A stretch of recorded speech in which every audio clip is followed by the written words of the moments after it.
സുഹൈലാണ് സിമ്പിളായിട്ട് വെജിറ്റബിൾ കുർമ എങ്ങനെ ഉണ്ടാക്കാൻ നോക്കട്ടെ. 200 പേർക്കുള്ള വെജിറ്റബിൾ കുർമ നമ്മളതായ റെസിപ്പിയിൽ എങ്ങനെ ഉണ്ടാക്കാൻ നോക്കട്ടെ. എന്നാ ഇനി ചെമ്പ് വെക്കുക, നല്ല ശുദ്ധമായ വെളിച്ചെണ്ണ ഒഴിക്കുക. ഒരു 200 വെളിച്ചെണ്ണ ഒഴിക്കട്ടോ. ഉണ്ടാക്കുന്ന ആദ്യം തന്നെ വറവിട്ട് കണ്ടട്ടാ. ആദ്യം കുറച്ച് കടുകാണ് ഇടാം. കടുക് പൊട്ടിക്കഴിഞ്ഞാൽ വറ്റമുളക് കരിവേപ്പിൻ്റെ ഇല അത് നല്ലോണം മിക്സാക്കുക. അത് കഴിഞ്ഞാൽ ഇഞ്ചി പേസ്റ്റ്, വെളുത്തുള്ളി പേസ്റ്റ്,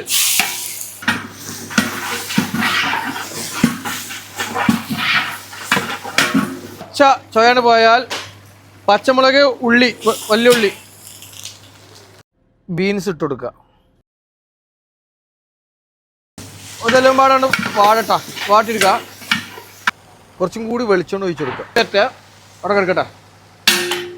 കുറച്ച് ഉപ്പിട്ട് കൊടുക്കട്ടോ. ആവശ്യത്തിന് ഉപ്പിട്ട് കൊടുക്കുക.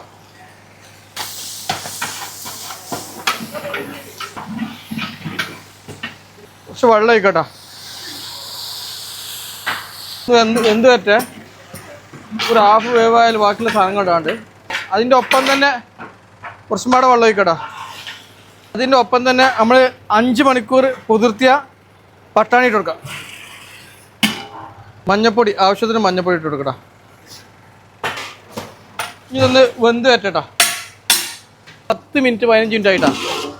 തിളച്ച് മറിഞ്ഞ് ഒക്കെ റെഡി ആയിക്കണ്.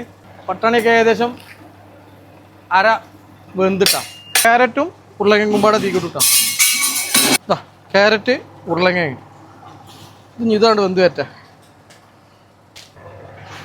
നല്ലൊന്ന് മിക്സ് ചെയ്യുക. ഒരു 10 മിനിറ്റ് ഒന്ന് അടച്ച് വേവിച്ചോട്ടാ. ഒരു 10 മിനിറ്റ് ഉള്ള സാധനം വെന്ത് റെഡി ആക്കണേ. അടുപ്പൊന്ന് ഗ്യാസ്മൊക്കെ മാറിയിട്ടാ. നമ്മളെന്ത് ചെയ്യുക, തേങ്ങ അരച്ചത്, തേങ്ങ അണ്ടിക്കണ്ട് കസ്കസ് എല്ലാം കൂടെ അരച്ചിട്ടാണ് പാരട്ടാ. നല്ലോണം മിക്സ് ചെയ്യുക. നമ്മളതാ സ്റ്റൈലുള്ള വെജിറ്റബിൾ കുർമയാണ്. നമ്മൾ ആദ്യം തന്നെ വറവിട്ട് കണ്ട പച്ച വെളിച്ചെണ്ണ ലാസ്റ്റ് ഒഴിച്ചു കൊടുക്കട്ടോ. അവസാനം കുറച്ച് മല്ലിച്ചപ്പാടുണ്ട് കേട്ടോ. അതിൻ്റെ മേലെ നല്ല വെജിറ്റബിൾ കുർമ റെഡിയായി.